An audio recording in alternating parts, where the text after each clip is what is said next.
What is happening? We have some people already in here. Can you hear me? Leave me a comment. I think you can because I heard the thing. God, my hair looks stupider all the time. I don't know what I'm going to do with that. But hey, figure it out. I just finished my job. I must say, like, I'd literally, oh yeah, I'm done work now. So I have a adult beverage. Hanging out with my friends, talking about some fights. We have, cheers. We're streaming on YouTube, Facebook. Wow. Looking great. Thanks. I will sort of get out of my work clothes, but I do, and I like wearing them. I got it good, man. I get to like do super like creative stuff for these guys. Bellator. Love them. Love the people, love the fighters, love the shows. And then I get to analyze the fights. I don't gotta work with the UFC. It's not everybody wants to do that. But I do get to analyze the fights for the broadcast partner in Canada. So, and then we can hang out and chat about fights that just happened. We can talk about Bellator fights as well as UFC, Karate Combat, any other cool thing that are upcoming, and we can just hang out, man. I want to hear from other people. I wish we could like get people in. I've been hanging out on Clubhouse, which is this sort of new app, or I guess pretty new. I don't know, probably a couple months now. But you can chat with people. So it's sort of so I'm not gonna like take off all my clothes, although I do have a T-shirt here. If we get some good questions, I will. And it's really hot because I got lights. I will convert into my T-shirt. I literally just wanted to come and hang. So please tolerate me here doing this. So where should we start? So my job tonight was to do post-fight analysis for Sports Center, which is really fun job. Really fun job. This was my tie. It is no longer going to be worn by me. Although, like I said, I do like wearing ties and getting dressed up for fights. I don't know if I'm going to the shows, the Bellator shows, April and May. But if I am, I like to get a little dressed up with the fights. You know, even if it's a little old school, sometimes I'm a little old school. What are you going to do? Yeah, some cool fights tonight. So the Izzy fight, let's talk about that. Like, honestly, if I don't get a haircut soon, I'm just going to have to shave the whole thing. And I really don't want to do that because that's what people keep telling me I should do. And I tend to not do things people tell me to do. So Izzy, very interesting. Very interesting. You can criticize after the fact. Well, you didn't do enough in the first 3 rounds. You can. If Izzy won, it would have been because all of that work he did, you know, like, and all this hip faking, fake kicking, all of that is supposed to pay off in rounds 3, 4, and 5. You got a guy hesitating. We were seeing that. He was hesitating in rounds 2 and 3 a lot.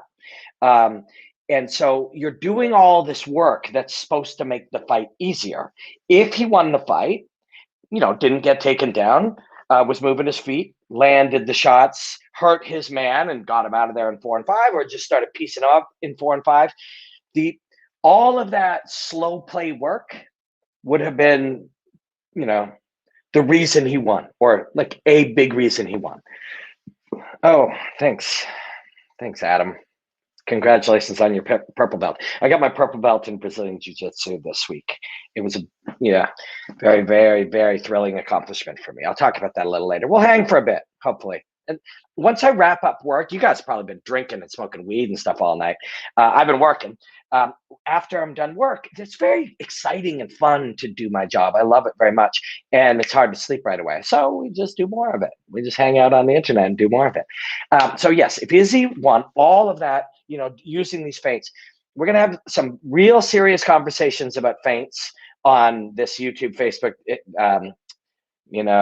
Twitter channel, wherever you're watching this, as well as on my breakdowns coming up, because there's a big issue how we're misunderstanding feints. Now, when we the audience, it actually affects these younger fighters. The language which is being used to analyze fights trickles into gyms and stuff, and it actually influences people in a negative way.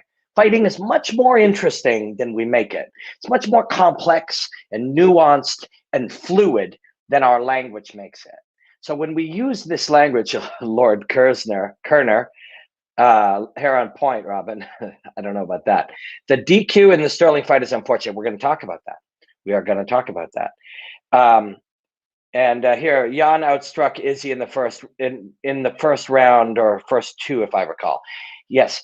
So, and what I'm getting at is all that work you're doing early on is there to make it become easier later.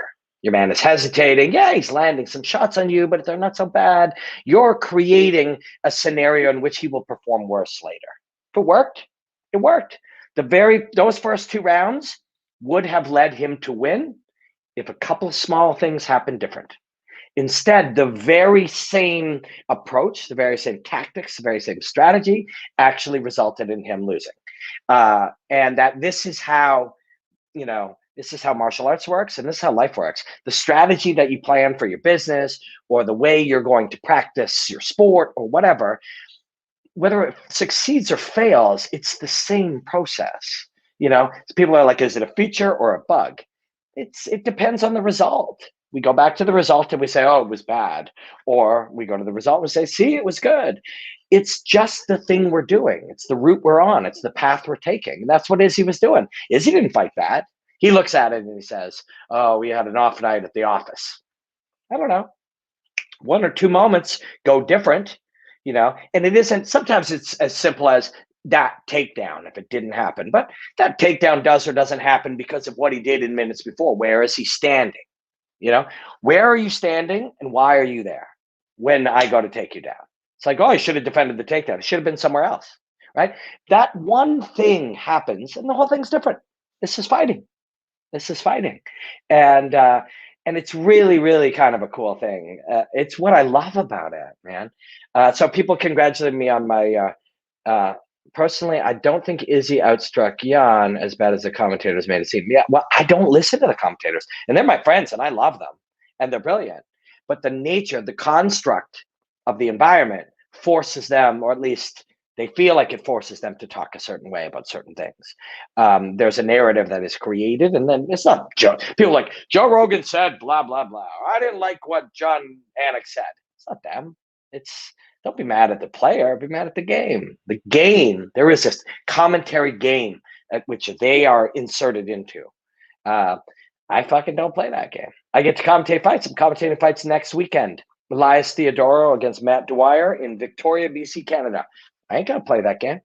I won't sound nothing like that. But I don't also have people paying me a large salary telling me stay the same so that it doesn't fuck up them. That's just how business works, right? Business is weird. Business is not art. So let's take some questions. And then we'll move to Peter Yan and Aljamain. Adesanya taking the L. How much does it impact his legacy as a middleweight? I think not much.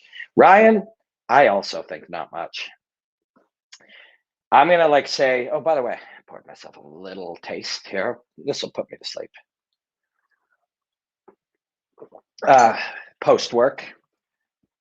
As soon as I get tired, just tell me to wrap it up. Just use this motion. I think not much. I think legacy is a thing we talk about. It's an idea that we discuss. I don't think it's real. What's George St. Pierre's legacy? Well, he was the greatest of all time. What's Rampage Jackson's legacy? Tell me Rampage Jackson's legacy. And you guys are big fight fans. You would be hanging out with Robin Black at fucking 2:00 in the morning Eastern time while he's having a beer after work with his shirt open, stupid, ugly, they call these wife beaters. That's a little harsh. Nobody should get anywhere within 17 steps of that. And with bad hair and whatever, you're sitting here watching Robin Black do this thing. You are a fight fan. Tell me Rampage Jackson's legacy. You can't, right? You can say he was a champion, and some people are like, Rampage was a UFC champion? Yes, he was. He lost to Forrest Griffin. Forrest Griffin was a UFC champion? Exactly, right? What is anyone's legacy? The streets in Toronto, Canada is not very old. It's 150 years old, 160 years old. And if I say to people, who built downtown Toronto? Nobody fucking knows. Those people should have a legacy, right? Who invented Instagram? What's their legacy? What the fuck? What's Izzy's legacy? Izzy is a wonderful fighter who should be living for today, and he is living for today. What he means by legacy is something that is important for a lot of people, all of us. We should be thinking about how these memories will make us feel, how it will make us feel to tell these stories to our kids, how it will make us, what we can learn from these things that will inform. I had 9 fights. I did win this belt, this in a very small show, in a very, compared to the things I commentate now, but I commentate now because of these things. That's my legacy. People would say, well, you have no legacy. No one's ever heard of you. You have 150,000 Instagram followers. Nobody's ever heard of you. That's not true. My children, if I have children, my wife, my friends, the legacy that I will leave will be the work that I do. So we use the word legacy as if it's some record book of life. Izzy Adesanya's legacy in 2037 is going to be whatever his life leads to. There's no such thing as legacy. Tell me about Elvis Presley, everybody in this room. Elvis Presley changed music. Most people hanging out here, all of us, we don't know about Elvis Presley. So there's no such thing as legacy. It's a myth. It's an idea.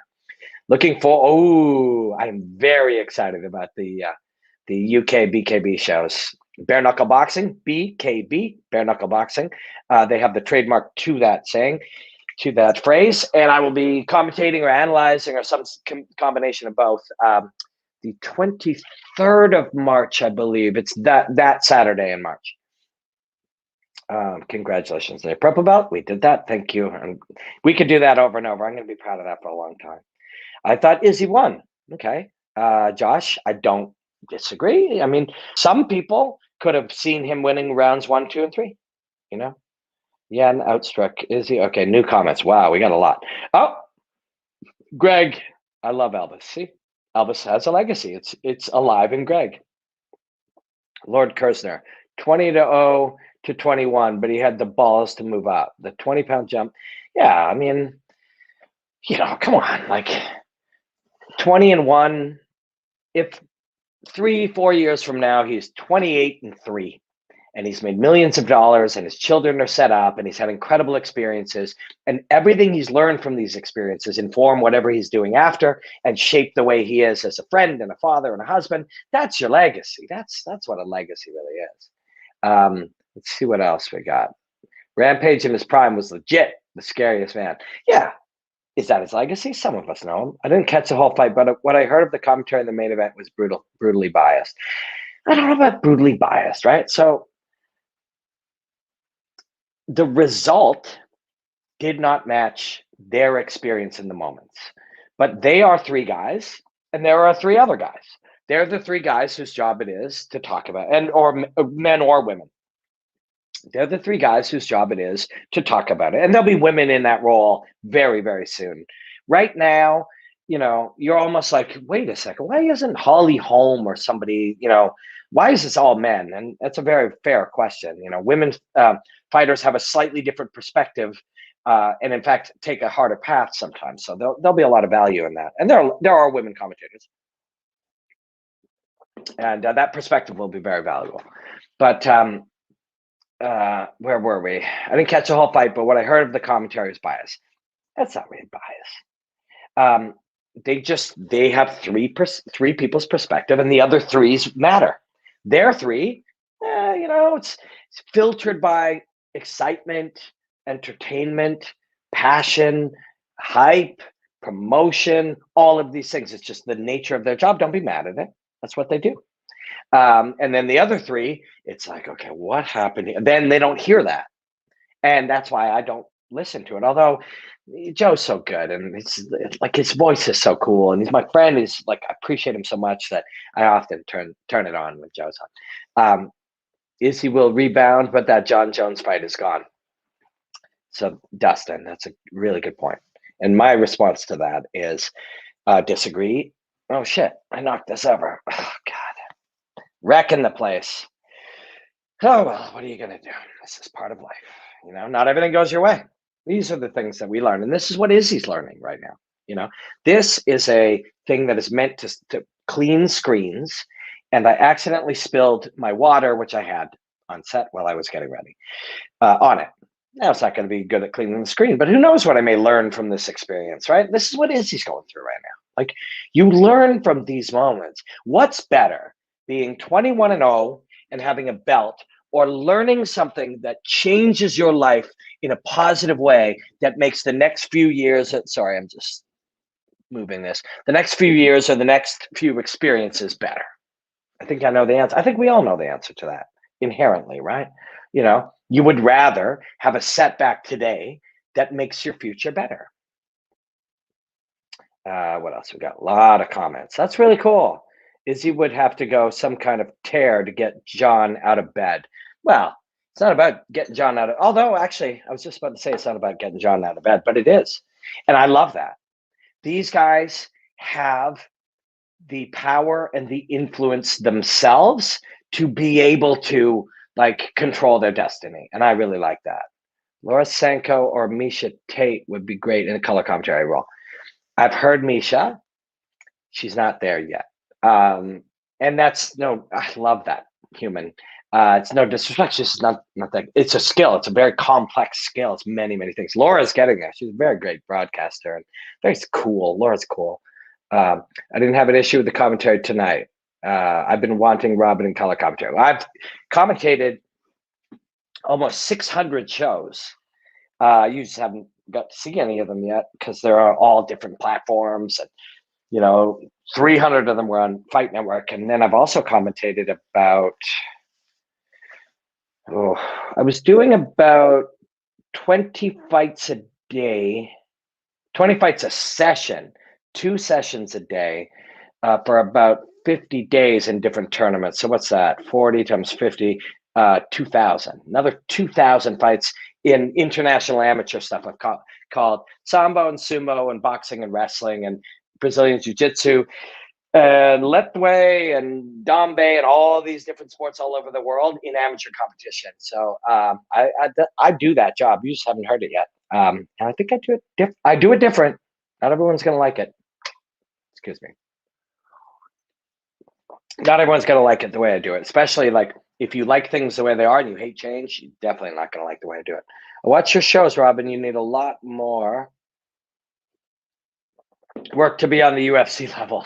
I got to disagree, my friend.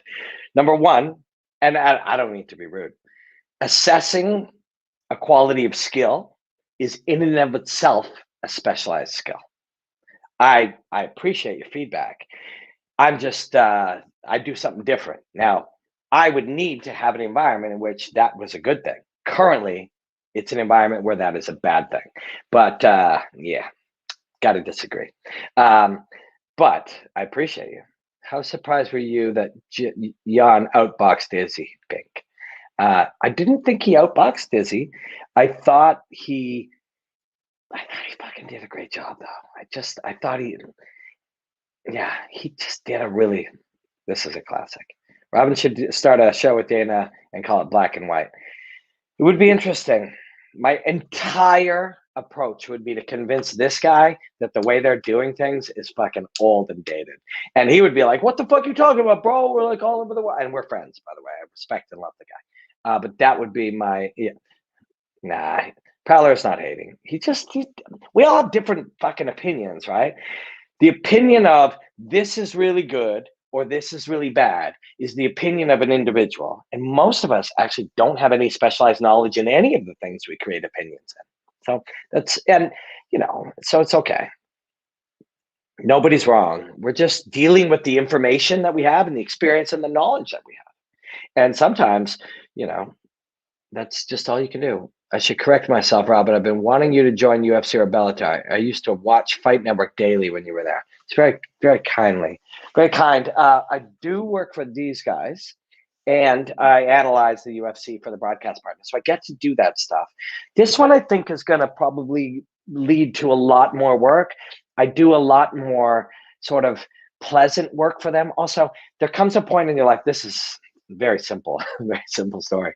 One says, we would like to give you money and give you access to all our stuff and say, have at it, enjoy it, do your thing. Nobody's going to tell you what to do.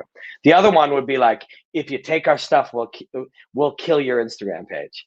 The UFC killed my Instagram page with 102,000 followers. Then they killed 2 of my Facebook pages, one of which I didn't know because this is back in the day, we didn't think this way.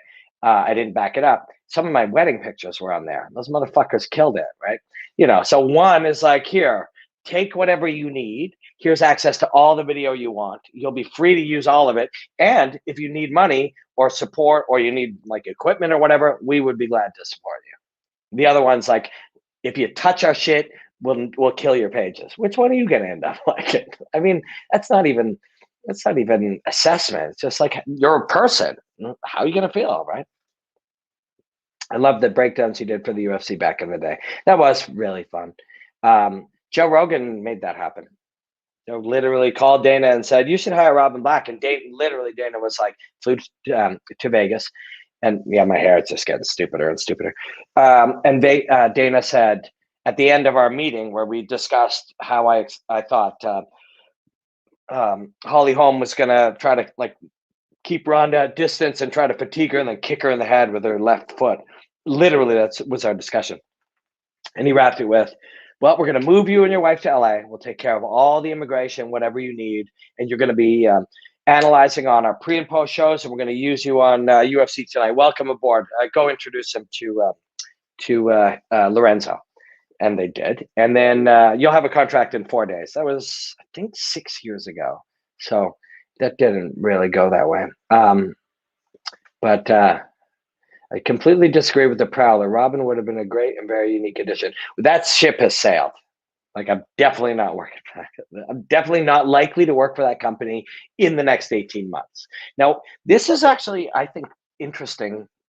Of course, I think it's interesting. It's bubbling up in my brain. Why would it bubble up in my brain? I figure it means something. But the world changes, right? Like, you might be like, I'll never work for Adidas. I'll never work for Coca-Cola. I hate what they do. And all of a sudden, one key person is either out or a new key person is in, or somebody just has a change of heart. They look at the world and they say, I see the world different than I used to. I'm going to change how we run our business. That happens. And all of a sudden you're like, 18 months later, maybe I would work for them. But I would say the chances of me working for that company in the next 18 months to 2 years are very close to zero. Not just on my side, but there are executives at that company who'd be like, that's the last fucking guy we're going to let in here. And some of it is my own doing. Literally, I was so wrapped up in it that I had to, and this is true, I had to send a couple of texts literally saying, I think your shows are terrible. I think you think they're good. And I don't think we can work together. I'm going to move to Singapore to separate it, because it was so distracting and it was so pulling me into these things. But it was the best thing that ever happened. I mean, like, life is good now, right? So it was good, but those things create a lot of tension, right? Things that create the Prowler. The Prowler was just prodding me. That's fun. Love the breakdowns you did. Flim Flam, indeed. That is years ago. Flim Flam is like 2015, 6 years ago. Cody tweeted about Dillashaw. Oh, wow. Robin, can't wait to see you get back at Adrenaline someday soon. Yeah, Adrenaline is a gym in London, Ontario, run by Sam Stout, Mark Hominick, and Chris Hordesky, three of the greatest martial artists Canada has ever produced, and wonderful humans. Is it just me, or is Islam's grappling more smooth than Khabib? No, it is just you, or it's just the setting. The grappling, how anything looks, is contextual. So we kind of all freaked out about the fact that that Max Holloway landed like 300 or 400 or whatever significant strikes. And we're like, I have one of the greatest like virtuoso performances ever. It's contextual to like how the opponent was that day. Never mind the opponent based on a career. The opponent that day. If that guy's just sucking today, and that happens to all of us in all walks of life. It's not a knock against him. It's just, on this day, he was amazing and he was not. And the more amazing he got, the more it influenced him, and it created a negative effect on him. Same thing. You can't compare Islam's grappling against this individual on this day against another guy's on another day. But really, really, I mean, he looked great. Like I really like watching that guy fight. Robin Black is a one-man commentary booth. Make it happen, Dana. I don't want to work for them. Like, I appreciate, I really do. I really do appreciate people are like, at Dana White, you should hire this. I don't want to work for that company. Like, I don't want to. It's not appealing to me. I don't like the executive structure, the way that the corporation works. We always think UFC said this or Dana said this, but it isn't a hamster wheel with automatons like playing things. It's humans. There's 30 important humans that run a business a particular way, and I don't click with them. Like, so it's not going to be my thing. Damn globalist cancel culture in regards to your Insta getting closed. Yes, I've seen you at the desk analyzing Bellator. Color commentator for you, UFC or Bellator would be savage for you. My Lord Kerner, I appreciate you. Savage is also a word that, we're not afraid to use around here. Izzy needs to put on 10 to 20 pounds and try again, but he would be slower. Speed was when he was winning. That's how he was winning. I think Askren will beat Paul. A lot of people think this is crazy, but I think so too. I mean, I think so. I don't know who's ever going to win any fight, and nobody does. We feel like we know because we see one conspicuous thing and we think that's really important, but we don't. But Askren certainly has a lot of ways to beat this guy. People watch him sparring and they're like, oh my God, look how much he sucks. And I'm like, oh my God, look how smart this sparring is, tying up hands, grabbing guys, wrapping everything up, being all tight inside. Wrestling isn't something you do on the ground. Wrestling is something you do whenever you hold someone. Ben Askren's been wrestling his whole life. People are like, and I'll say, why didn't he get beat up by Douglas Lima? People are like, well, he took him down. No, he just wrapped him up. You can wrap this guy up and fatigue him. And as the audience boos, Ben Askren can be like, I love it that you're booing. Ben Askren's a troll. He'll love that. If he can beat this guy and make the audience hate it, that'll be a double win for him. Who wins? Shab versus Khabib. Skill versus size. Shab today would get tuned by Khabib today. In 6 years, if they're both not training, Shab would win. And 4 years ago or 5 years ago, when Shab was fighting at heavyweight and Khabib was coming up, Shab would win. But today, Khabib would win. Today, Khabib is only this far removed from being the baddest man in the world, and Brendan Schaub is a comedian and like a television commentator, probably lifts weights and grapples at the gym sometimes, right? So Askren has to win for the MMA community. I mean, yeah. Robin Black versus Jake Paul after Ben KOs him. He's a lot bigger than me, but I'm a better martial artist and combat artist than he is. But he's a lot bigger than I am. What will that fight be? 200 pounds? I'm 170, and if I was in shape, I would be 150. And when I fought, I would cut to 135. So I'm a fat bastard right now. I'm a fat bastard with bad hair. But this is life, right? This is life. We just do the best we can. This is harsh, man. Brendan's my friend. Then what, Robin? Then why are you putting that on the screen, you dick? And that's a very good question. That's a very good question. That guy's my friend. Like, why you got to be a dick, Robin? See, I wasn't trying to click that one. I'll put $100 on you, Robin. Well, I would be like the underdog, I would assume, against like a super famous YouTuber who's got 30 pounds on me.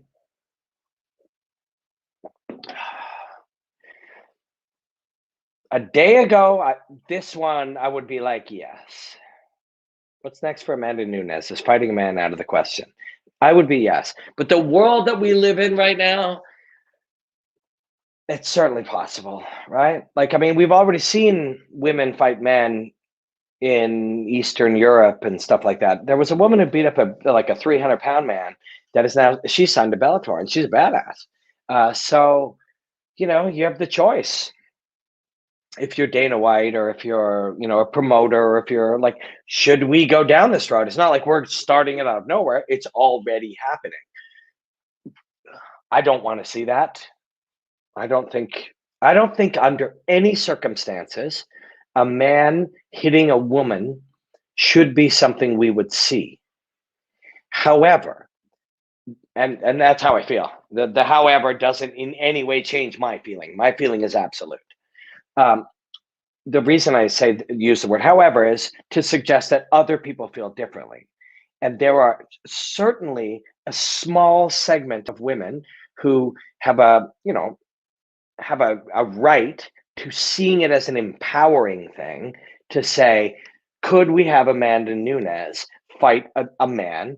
And there would be women supporting that idea. So I'm against it personally, but I'm not against them being for it. So I don't think it's good. I don't think we should, in any way show on television or put in any environment normalizing that idea, even though the upside of it, of the showing a woman being victorious in a situation, which Amanda would be, also has its value. I just don't see the value in all the negative that can come from it, but I'm open. I have an open mind. I'm willing to hear a woman, not a man. I don't want to hear a man saying, "Yeah, man, men and women should fight." I don't want to hear a man saying that. I'm open to hearing a strong woman changing my mind. So, Adam. So we used to work in Canada on a show, a network called Fight Network, and it was a wonderful place because we got to experiment and try new things, and it was really really cool. And so Adam here, excuse me for a moment. I'm just mopping up something that I spilled.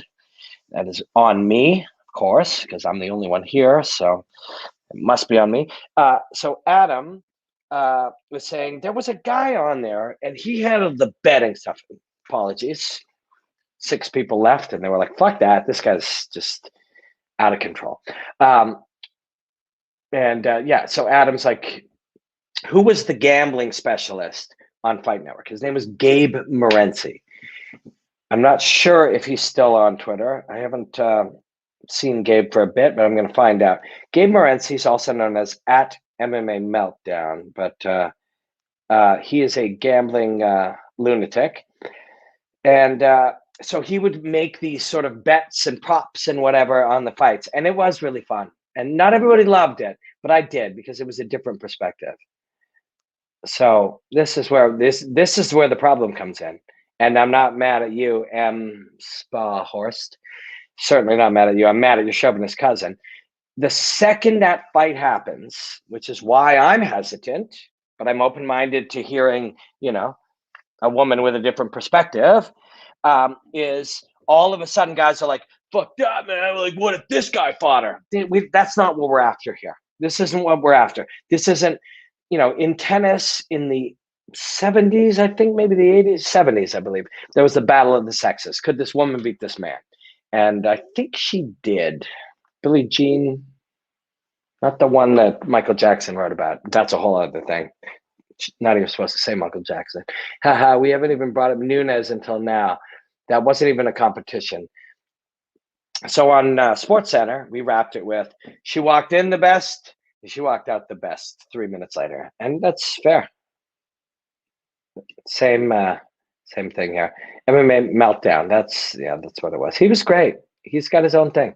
No athletic commission would sanction a man versus a woman. You mean no mainstream American athletic commission, because it's already been done in Russia or somewhere in Eastern Europe, and there are probably some in America that could. I'm not saying for sure. Aldo Yan, okay, yeah, it was frenetic. It was so good. So I want to bring up a thing here. I'm going to wrap after this. I'm getting tired, and I appreciate you guys hanging out with me. It's so cool. Like, it's such a fucking weird thing. You finish up your work, and then you like have some friends and people that pop in and hang out and chat with you. Like, I grew up at a time before the fucking internet. Never mind, there was no cell phones, and now it's just normal. I can hang out and like finish my day with like an adult beverage. I don't know why I'm saying that. It's my channel. I can call it a beer, but and chat with friends, chat with like-minded people. Go on Clubhouse and chat with people from all over the world. But so yeah, Peter Yan versus Aljamain was crazy. That knee was fucking heavy and illegal and intentional. You can argue that it's not intentional for me. My corner said it, but we're a team, like the corner said knee him and we made a mistake. We still did it, right? I still threw the knee. But when I look at that one, the thing that bothers me, I shouldn't say bothers me, like I shouldn't let it bother me. But the second that happens, there's people on, Twitter or like, the internet or whatever saying it doesn't matter if he's hurt. If he can't continue, he will be the champion and earn millions of dollars. So he should say he can't continue. That is not relevant here because he was clearly hurt. But it brings me to Anthony Smith. People are like, and people were angry with him. Anthony Smith should have said, I can't continue, because then he would have won, been the champ, and made millions of dollars. And literally people will say things like, he has a family, he owes it to them.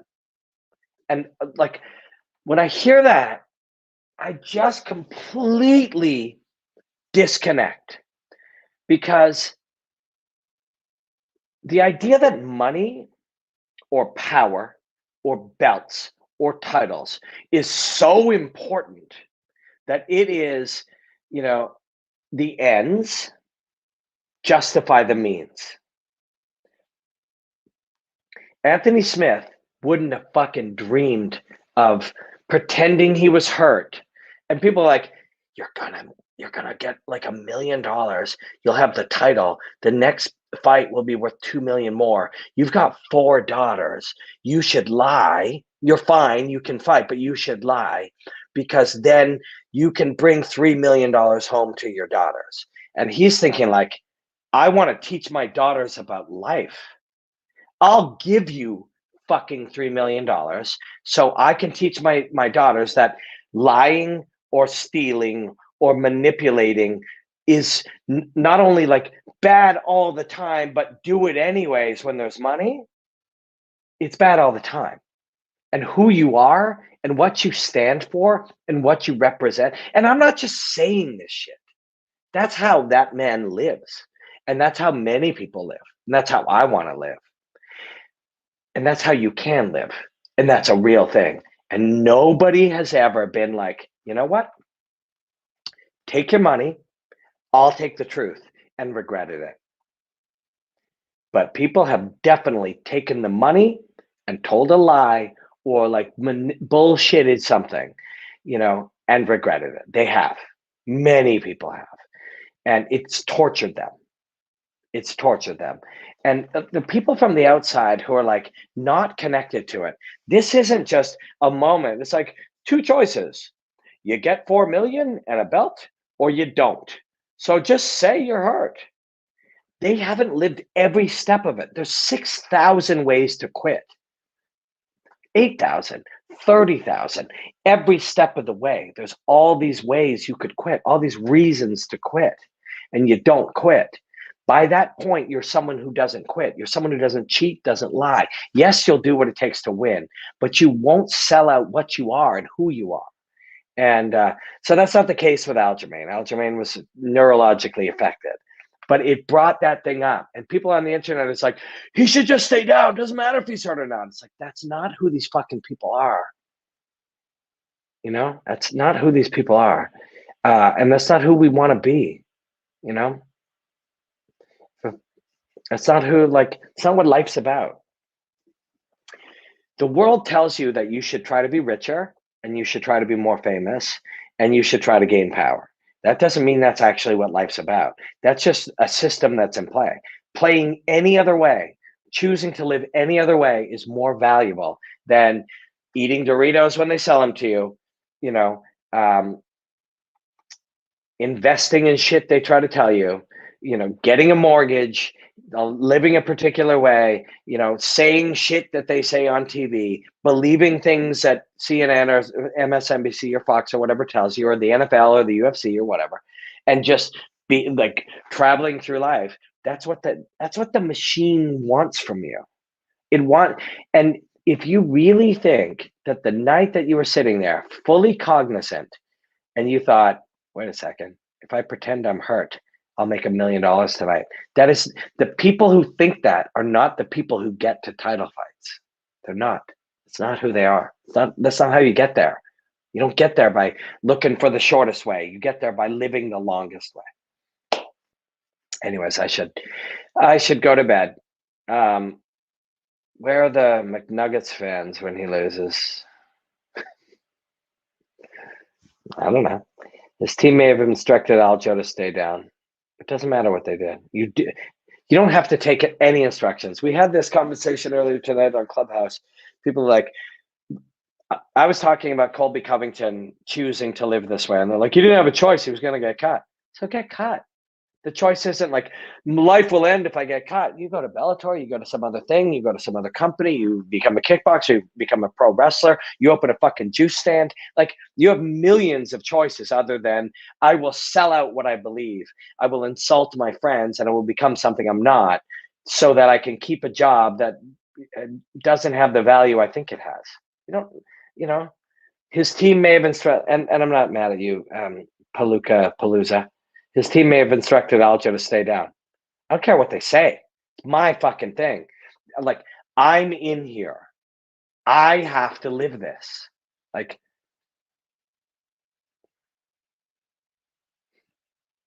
Adam, you're right. Covington is a great fighter. He really is. And he chose to live this way. And there are real life consequences to the shit you choose. He believes the ends justify the means. The ends are like more followers, more money, a better contract, bigger fights, whatever. And that's so important that it doesn't matter what you do, it's worth it. Well, you lost all your friends. You got kicked out of your gym. People hate you. And other people like you, but whatever. You created like racial conflict, maybe only in 6,000 or 8,000 people. It's a lot of fucking people, Like, if any of the shit you did created conflict, deep-seated emotional, cultural, racial conflict, fuck you, man. Like, fuck you, like, for what? To get like another 1,600 Instagram followers and make an extra $2,800 or $4,000? Like, fuck that. Like, it's not okay, and that's what I'm getting at. It's like, man, even if he's not hurt, he should definitely stay down. If you stay down, you'll be the champion, you get your money. And literally, when you say, life's not all about money, the next thing they say, people in this kind of conversation, I've had this conversation 6 or 8 times. Some people will say, well, he's got kids, he owes it to them. Yeah, he owes it to them to be fucking honest and a leader and to teach them how to live. You want $2 million more for your kids, but you like fall into a depression, or you like sit around second guessing your life, So this is, again, I touched on this. On the flip side, he would have gotten cut though. Yeah, get cut. Otherwise you're a slave. Like, I don't want to be a slave. I don't want to be owned by somebody else. They're going to cut me unless I be different. Fuck them. Like, and I'm saying this because I want anyone who's listening right now, if you're listening live, and there's lots of you, and that's cool, and I appreciate it. Or if you happen to watch this long enough to still be here, it's been 45 minutes. That means you're interested in this. This is real. You don't have to get fucking cut. If you think the only way is the UFC, or the only way is Coca-Cola, or the only way is continuing in your college degree or whatever, you're wrong. Fucking saying, okay, this sucks. This is not for me. I'm not a fit. I'm going somewhere else is better in the long run. You will face short-term turbulence and long-term success. Go ask Phil Davis how life is in fucking Bellator.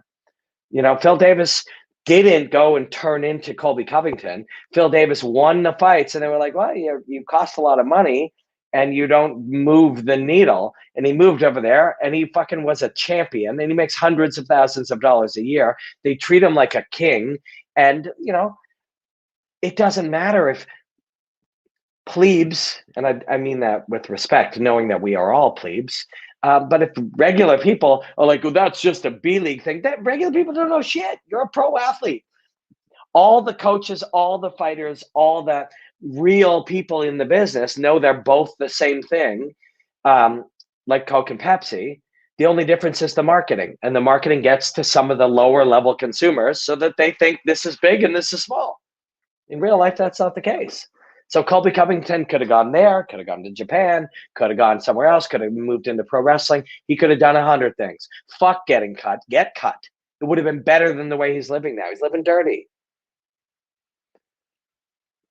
The worst prison you can be locked in is the one you lock yourself in when you concern yourself with others' opinions. Richard Ferguson. Appreciate you, Richard Ferguson. You know? Yeah, Bellator champ, fucking like go to Japan, like compete in some high level, like combative. There's a million ways to do it. There's a million ways to do it. You know, this is get cut. Like, don't get caught up in the narrative that you think it's this or nothing. Once you do that, you're fucking trapped. Like I said, I felt trapped in there and literally had to send texts to executive producer saying, your show sucks. You think it's great. You don't have the ability to analyze what it could be. You're comparing it to last week's show or next week's show, not comparing it to what's possible. And fuck up, I'm the fuck out. I had to do that. And at the time, it was stressful. And then I second guessed it, and I wondered if it was the right thing to do. And I was like, I definitely shouldn't have done that. But in the long run, now I make triple what I would have made. What I would have made. I have the freedom to do it my own way. I've created my own language. If I can get to, like, you know, my relationship with Bellator, I would have never discovered how much I love Bellator had I not got the fuck out of that. Right? This is life. This is life. You have to make your choices and Dustin, but to each their own. Yeah, you're right. You're right. You're right. It's his life. No, CJ, I may be missing something. Living dirty. No, not politics. Politics is nonsense. Whatever political affiliation you have, that's been imprinted into any of us, all of us, been imprinted into us based on the information we consume. So nobody's living dirty because they, are Republican or Democrat or, Christian or Muslim. Like none, politics, religion, these things are shaped into us by the information we consume. This is not bad.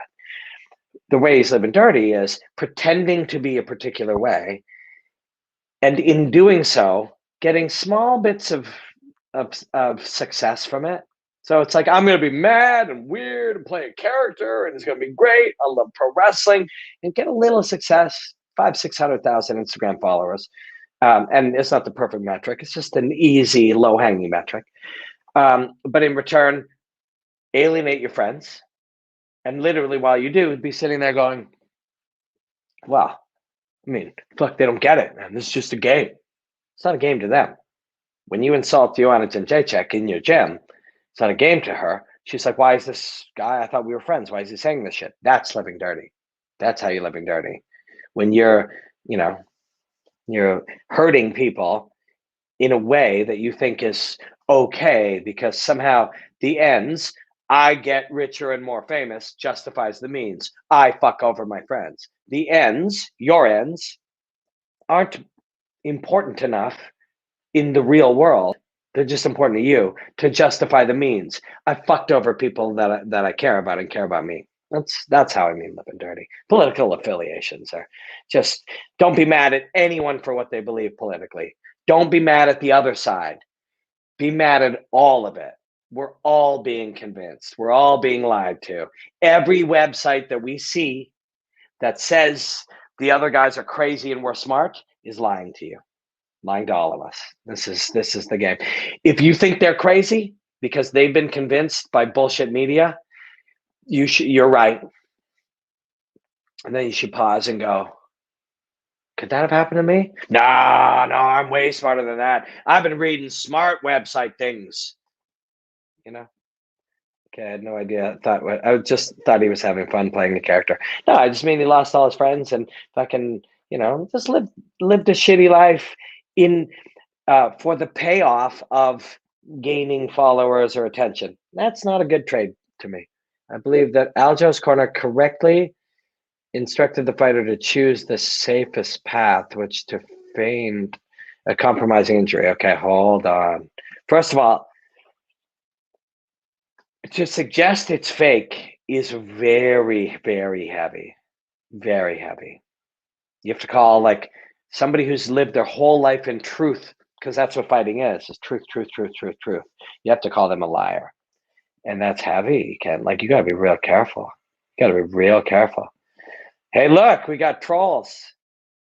This fucking idiot doesn't know how I had 9 fights. But hey man, just you imagine you pity trolls. And when you say that, sometimes I'll come back with like 20 things. You should feel bad for them. You imagine what it is to live a life, at fucking 2:30 in the morning or first thing in the morning in Europe or wherever they are, to literally be sitting there and just trying to throw negativity at people living their thing. Only somebody scared, anxious, hurt. Like this is a scary thing, right? It's a scary, scary thing. You feel for them. These are bad. Like these are people having a tough time.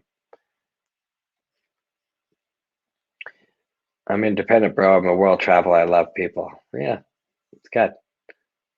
I like that guy. I should go to bed. It was a fun night, and thank you guys for hanging with me. It's really, really cool. It really is. You wrap up work, like I said, you get all kind of wound up, and can you imagine? So get this. You're pathetic, bro. 2:48 streaming to random people. Imagine the only thing more fucking pathetic than streaming to random people is writing sad shit to somebody who's streaming to random people. I mean, shit, that's a rough thing, right? Feel for that. Feel for that person. It is though. Like if that was bad, imagine what it is to be sitting so far on the sideline that you're just screaming from there. It's rough. It's rough. Anyways, I appreciate you guys. Thank you guys for hanging with me. I'm gonna hit the sack. Got to do some BKB stuff in the morning and some Bellator stuff after that. I love all my work, but there's some stuff we're doing that is that I hope is going to be something that like I'll be proud of forever. And I appreciate you guys. Good night. Much love. Enjoy the hostilities.